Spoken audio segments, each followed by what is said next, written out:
All right, guys, welcome to Mesopotamia, start to finish. Now, you might look at this and say, hold on there. This is not the starting point. You have not brought us from the start to said mythical finish.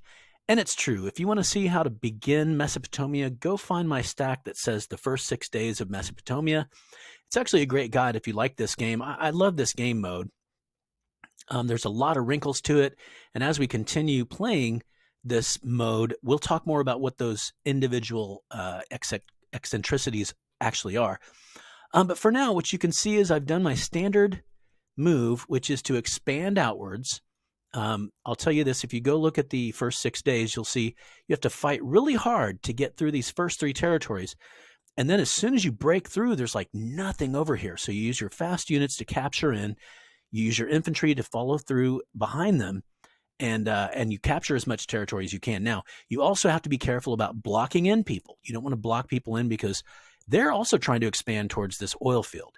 And so if you block people in, sometimes the only thing they can do is attack you to get to those resources that they desperately need to win the game. So what I do, if I have to block someone in this case I did, I go ahead and build a fort. You can see it's almost done here, and stack some people there. Now, everyone starts with 4 cannon. So if he's determined, he'll still destroy me and take me, take this territory over. But at least it's something of a guard, something standing guard there. Now you can see that Australia here has gone AFK. If you scroll back, you'll see there's no username there. So there's nobody there at all. And what I do in this case, and I recommend you do it as well, is offer them right of way. So you can see I've already given them right of way.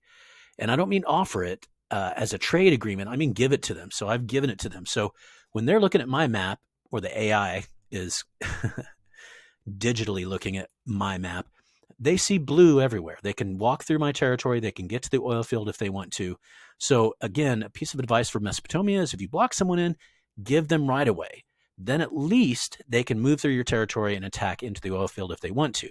Now, keep in mind, even when you're walking through territory that you have right of way with, you're only going at 2/3 speed. So it still is an impediment. It still is something of a harmful thing to have to move through someone else's territory to get there, but at least you're not completely blocked out. Okay, so what we have here is a pretty good scenario. This is a pretty good start. You can see it's me and German East Africa. And what I absolutely love is that the Soviet Union went to war with German East Africa. Let's go look at German East Africa. He's at war with the Soviet Union. Now, we're all at war with the Ottoman First Army. That's that first wave that you're fighting when you break out of your home 8. But he and the Soviet Union dusted up early, and German East Africa actually reached out to me and said, hey, do you want to team up against the Soviet Union? And I gently was like, hey, no, man, like in this game mode, you do not want to declare war on anyone ever, because you cannot attack into the home 8 ever.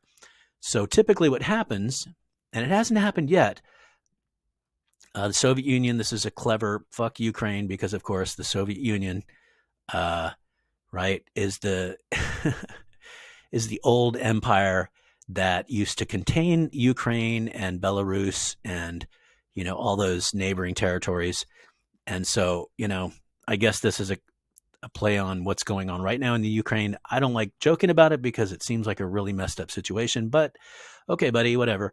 So anyway, he declared war possibly on German East Africa or vice versa. It doesn't matter to me because I love it, because German East Africa is my main competitor in this quadrant, you can see. So as I build up material here, and I've got a nice little stack, I kept all 4 of my cannon and most of my infantry, and I built a bunch of cars while I was early on building factories. So when you start building factories, right away, the first thing you have to do is build a workshop, build some cars. While you're building other stuff, build cars. Why not? They're excellent defensive units, and they're fast. You can get them where you need them to be quickly. Now, I think this is maybe rebellion situation here. I'm not sure how he broke out into here, because as far as I know, Kut is not at war with anybody, no. So I think what happened was the Ottoman that I've been fighting this whole time in the field got such low morale that they rebelled back into the Kut garrison. Either way, it sucks for me, because what I try to do is I try to attack to where I only have one entry point so that when I attack in, he can't counterattack at other territories that belong to me and take my stuff. Well, what kind of happened here is I was wrapping this, but I wasn't going to take these two for that very reason.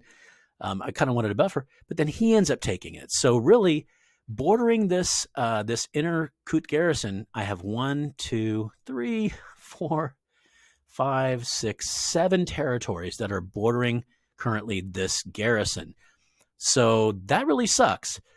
So when I plan my attack in, I'm going to have to take both of these territories, which will reduce my sort of profile to 1, 2, 3, 4 territories that I need to defend. You'll see when I attack in, it's like an ant's nest. It's like you attack in and he goes nuts. There's just tons. There's artillery in here. There's lots of infantry. And so that'll be kind of a fun thing for you to see. All right, this first video is longer than the other ones will be, I promise you. As an introductory, I kind of need to set the scene, tell you what's going on. I feel great about the fact that my main competitor, Germany East Africa, has been at war with Soviet Union for a while and remains at war with him forever, pretty much. So that really knocks down my main competitor. My other thing I'm worried about here is Hedjaz. Hedjaz is doing rather well in the rankings. He's just behind me. So he also is a threat. He's there on the southern border. I decided not to man that border. That may be a mistake. You can see I have a fort built here and nothing here at all. I am manning this border. You can see just because I did box in this guy. Now he is AI and I've given him right away. So I hope everything will be fine there, but there's no guarantees whatsoever. All right. I don't want to take up too much of your time. What I'm going to do is, of course, just come back from time to time. This is a long game. This Mesopotamia game, this domination game is a long, long game. So I'm not going to waste your time. I'll come back every maybe 5 or 6 days after something significant has happened. And then I'll shoot a 2 or 3 minute video so that, you can just catch up on what's going on and then go on with your life. Right. And everything else, the mechanics of the game, I got some horse trading to do to get some fish here. All that stuff's going to happen behind the scenes. It's not really worth wasting your time. So hope you come back for next time. This is going to be Mesopotamia from start to finish. Thanks for checking in, guys. And I hope you join us again. Adios, mi amigos.